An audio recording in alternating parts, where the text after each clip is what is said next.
بے زبانوں کو جب وہ زبان دیتا ہے، پڑھنے کو پھر وہ قرآن دیتا ہے۔ بخشش پہ آتا ہے جب امت کے گناہ گاروں کو پھر وہ رمضان دیتا ہے۔ رمضان یہ رامادن سے بنا ہے جس کا معنی ہے گرمی۔ تو جس طرح گندے سے گندا، میلے سے میلا لوہا اگر آگ کی بھٹی میں ڈالا جائے تو وہ اس کو پاک کر دیتی ہے، وہ اس کو گندے سے گندے لوہے کا ایک قیمتی پرزہ آگ بنا دیتی ہے۔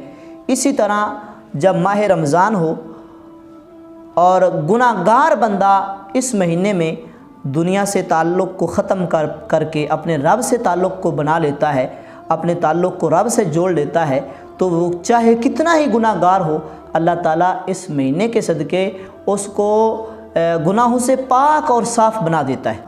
سال کے جو 12 مہینے ہیں، ان مہینوں میں سے کسی ایک مہینے کا تذکرہ قرآن میں نہیں ہے سوائے رمضان کی۔ رمضان وہ مہینہ ہے جس کا تذکرہ اللہ تعالیٰ نے قرآن مجید میں بیان فرمایا۔ شہر رمضان الذی انزل فیہ القرآن۔ اگر آپ پہلے بے نمازی ہیں، جب ماہ رمضان آئے تو آپ نماز شروع کر دیں۔ اگر آپ پہلے زکوٰۃ عشر ادا نہیں کرتے، جب ماہ رمضان آئے تو اس کی برکت، عظمت اور فضیلت اتنی ہے کہ آپ اس ماہ رمضان میں زکوٰۃ اور عشر ادا کرنا شروع کر دیں۔ اسی طرح آپ بخیل ہیں تو آپ صدقہ و خیرات کرنا شروع کر دیں۔ تو ان چیزوں کا جو توڑ ہے، یہ جو شیطانی اثرات ہیں، ان کے توڑ کے لیے روزہ رکھنا یہ اصل روزے کا بنیادی مقصد ہے۔ جیسا کہ حضرت یوسف علیہ السلام آپ زمانہ قحط سالی کے اندر پیٹ بھر کے کھانا نہیں کھایا کرتے تھے، حالانکہ مصر کے بادشاہ تھے، مصر کے حکمران تھے، لیکن اس کے باوجود اپنے گھر میں سب کچھ ہونے کے باوجود آپ پیٹ بھر کر کھانا نہیں کھاتے تھے کہ کہیں میں مسکینوں کا، فقراء کا حق نہ بھول جاؤں۔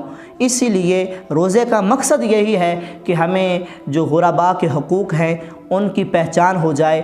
اور نبی علیہ السلام نے ارشاد فرمایا، جب ماہ رمضان کی پہلی رات داخل ہوتی ہے تو اس کی کتنی برکتیں ہیں، اس کا اندازہ ہم اس حدیث مبارکہ سے لگا لیتے ہیں۔ حضرت ابو ہریرہ فرماتے ہیں، نبی علیہ السلام نے ارشاد فرمایا، اذا دخل رمضان فتحت ابواب السماء۔ جب رمضان داخل ہوتا ہے تو آسمان کے دروازے کھول دیے جاتے ہیں۔ اور ایک دوسری روایت ہے جس میں نبی علیہ السلام نے فرمایا، فتحت ابواب الجنہ، جنت کے دروازے کھول دیے جاتے ہیں۔ آگے میرے نبی علیہ السلام نے ارشاد فرمایا، وغلقت ابواب جہنم، جہنم کے دروازے بند کر دیے جاتے ہیں، یعنی جنت کے دروازے کھول دیے جاتے ہیں، آسمان کے دروازے کھول دیے جاتے ہیں اور جہنم کے دروازوں کو بند کر دیا جاتا ہے۔ وسلسلۃ الشیاطین، اور جو شیاطین ہیں، تو یہ نبی علیہ السلام کی امت کے لیے ایک تحفہ ہے جو ہمارے پاس ماہ رمضان آ رہا ہے، کہ ہم اس ماہ رمضان میں اللہ کے احکامات کی پیروی کر کے، اس کی پابندی کر کے اپنے گناہوں کی بخشش اپنے رب سے مانگ لیں۔